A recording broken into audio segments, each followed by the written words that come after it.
नमस्कार and welcome to Bharat affairs. Recently जिस तरीके से ट्रंप और जेलेंस्की के बीच जो मीटिंग हुआ था, जिसमें एक डिसरेस्पेक्टफुल शो किया गया जेलेंस्की की तरफ से, जहां जेलेंस्की ये चाह रहे थे कि यूएस जो है ना वो कंप्लीटली यहां पर यूक्रेन के सपोर्ट में खड़ा हो, लेकिन ऐसा देखा नहीं गया। और इसीलिए अब जो जेलेंस्की है ये यूरोपियन कंट्रीज का सपोर्ट लेने के बारे में सोच रहे हैं। और रिसेंटली यहाँ पर जेलेंस्की और यूके के जो प्राइम मिनिस्टर है कीयर स्टारमर, दोनों के बीच में एक वेपन्स डील साइन हो चुका है। आपको बता दें कि इस मामले में जो यूके है वो जेलेंस्की के साथ खड़ा है। आप यहाँ पर देख पाएंगे यूके स्टैंड्स विद यू, और जेलेंस्की और यूक्रेन यूक्रेन के है यहाँ। और यहाँ पर जेलेंस्की और कीयर स्टारमर के बीच में 2.26 बिलियन पाउंड का एक डिफेंस डील साइन हुआ है। आप यहाँ पर देख पाएंगे Ukraine gain science 2.26 billion pound UK loan deal for weapons productions. Actually यहाँ पर हुआ क्या है, इसको शुरुआत से समझते। हुआ ये है कि आज के दिन यूके के प्राइम मिनिस्टर और जेलेंस्की के बीच में एक मीटिंग कंडक्ट होती है, जिसमें यूके की तरफ से साफ साफ ये कहा गया कि हम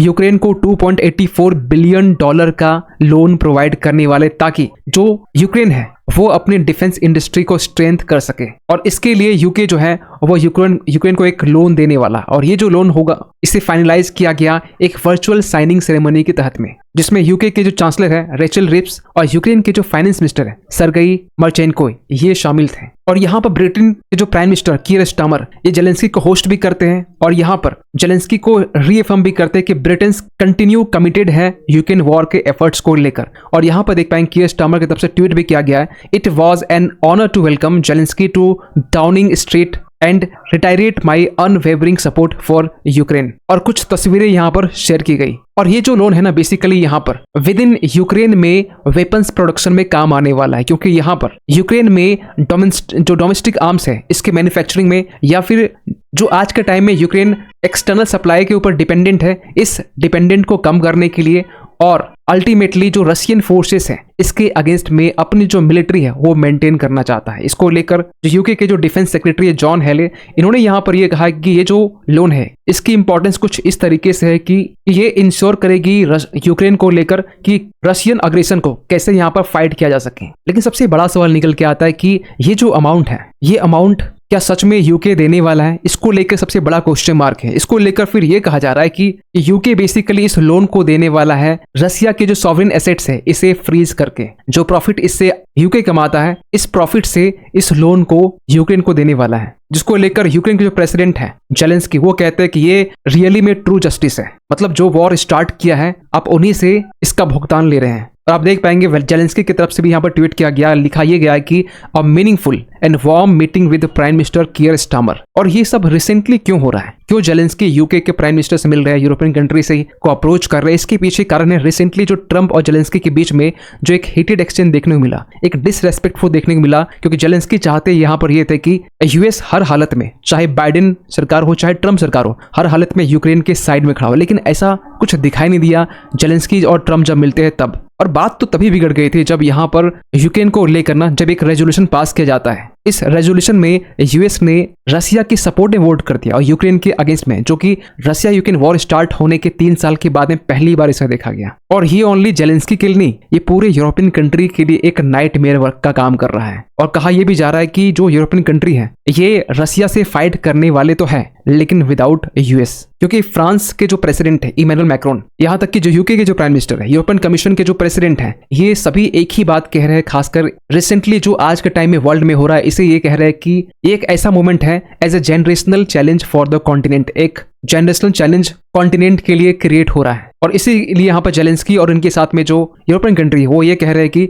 इसी को देखते हुए अगला मूव क्या होने वाला है इस पर हम विचार विमर्श कर सकते हैं। और इसलिए यहाँ पर थर्सडे के दिन में एक यूरोपियन सिक्योरिटी समिट कंडक्ट होने वाली है, जहां पर इसको लेकर बातचीत की जाने वाली कि जो इमरजेंसी पैकेज है, फॉर एग्जाम्पल कि 21 बिलियन पैकेज का ये मिलिट्री एड के तौर पर यूक्रेन को देना है। इस इमरजेंसी समिट में ये बेसिकली अनाउंस होने वाला है। ये डेफिनेटली इसे कहा जा रहा है कि ये एक छोटी रकम है, क्योंकि इस रसिया से फाइट करने के लिए हंड्रेड्स ऑफ बिलियंस यहाँ पर मोबिलाइज करने की नीड है। और ये सब चीजें ना यूरोपियन कंट्री अगर कर रहा है बिना यूएस के, तो ऐसा पहली बार, मतलब 80 साल के बाद ये पहली बार इसे देखा जा रहा है। वैसे इस समिट में यहाँ पर यूरोपियन कंट्री के साथ यहाँ पर कैनेडियन के जो लीडर हैं वो भी यहाँ पर इसे अटेंड करने वाले हैं। वो भी यूक्रेन को सपोर्ट करने की दिशा में काम करेंगे। और यहाँ पर ये भी कहा जा रहा है जो अनसर्टिनिटी यहाँ पे एक देखने को मिल रहा है यूएस सपोर्ट के खींचने के बाद में, इससे यूरोपियन कंट्री जो है ऐसे डिफिकल्ट टाइम में यूक्रेन के साथ खड़ा है। यही नहीं, यहाँ पर यूरोपियन जो कंट्री है वो एक नाटो लाइक यूरोपियन आर्मी भी यहाँ पर बनाने के बारे में सोच रहे हैं। और ये भी एक क्वेश्चन मार्क रेज किया जा रहा है कि क्या यूरोप रसिया से फाइट करने के लिए तैयार है यूक्रेन के सपोर्ट के लिए विदाउट यूएस मिलिट्री। तो इसको लेकर ना international institute of strategic studies ये मानता है कि जो रसिया की जो मिलिट्री एक्सपेंडिचर है अब ये ज्यादा हो चुकी है यूरोपियंस की टोटल डिफेंस स्पेंडिंग से, क्योंकि यहाँ पर आंकड़े ये बताते हैं कि 41% का एक इंक्रीमेंट देखा गया है रसिया के मिलिट्री एक्सपेंडिचर में, जहां 6.7% जो जीडीपी की यहाँ पर एक बढ़ोतरी देखी गई। वहीं यूके के यहाँ पे की बात करें तो 2.5% है 2027 की हम बात कर रहे हैं। और इसीलिए आज के टाइम में ऐसे आर्टिकल पब्लिश किए जा रहे हैं जहां पर यह लिखा हुआ है कि Russian defence spending overtakes Europe, study finds. और फिर एक क्वेश्चन रेज किया जा रहा है कि यहाँ पर ओनली क्वेश्चन यूरोप के विल को लेकर नहीं है, यहाँ पर बात की जा रही है नंबर्स को लेकर। और नंबर्स के मामले में यूरोपियन कंट्री काफी छोटा है, क्योंकि जो यूक्रेन के जो प्रेसिडेंट है जेलेंस्की, वो उनका ये मानना है कि रशिया से फाइट करने के लिए हमें 100 यानी कि 1 लाख से लेकर 2 लाख जो इंटरनेशनल ट्रूप्स है उनकी नीड यहाँ होने वाले। लेकिन वेस्टर्न ऑफिशियल्स यहाँ पे ये मानते हैं कि इसके लिए 30,000 ट्रूप्स की नीड है, क्योंकि हमारे पास में ऑलरेडी यूरोपियन जेट्स हैं, वॉरशिप्स हैं, जो कि बेसिकली मॉनिटर करने वाले यूक्रेन के एयरशिप एंड शिपिंग लेन्स को। यही नहीं, ये यूक्रेन के जो की साइट्स है इसे रीएश्योरेंस प्रोवाइड करने भी वाला है। लेकिन क्या इन यूरोपियन कंट्रीज के एक साथ होने के बाद भी, फाइनेंशियल सपोर्ट करने के बाद भी, डिफेंस को यहाँ पर मोबिलाइज करने के बाद भी, एक नाटो यूरोपियन आर्मीज बनाने के बाद भी क्या यूएस को फाइट कर पाएगा? बिना यूएस के क्या यूक्रेन को एक सपोर्ट दी जाएगी जिससे रसिया से वो फाइट कर सके? तो इसको लेकर बहुत सारे जियोपॉलिटिकल एक्सपर्ट ये मानते हैं कि ऐसा नहीं होने वाला है, क्योंकि आंकड़े यहाँ पे ये बताते हैं कि जो अब तक पूरे यूरोपियन कंट्री और यूएस की अगर तुलना करें तो यूएस अब तक जो कंट्रीब्यूट करता आया है 2014 से अगर आप देखेंगे 2024 तक में, आप देखेंगे कि ये जो रेशियो है यूरोपियन कंट्री को मिलाने के बाद भी काफी ज्यादा है। और रिसेंटली जिस तरीके से ट्रंप यहाँ पर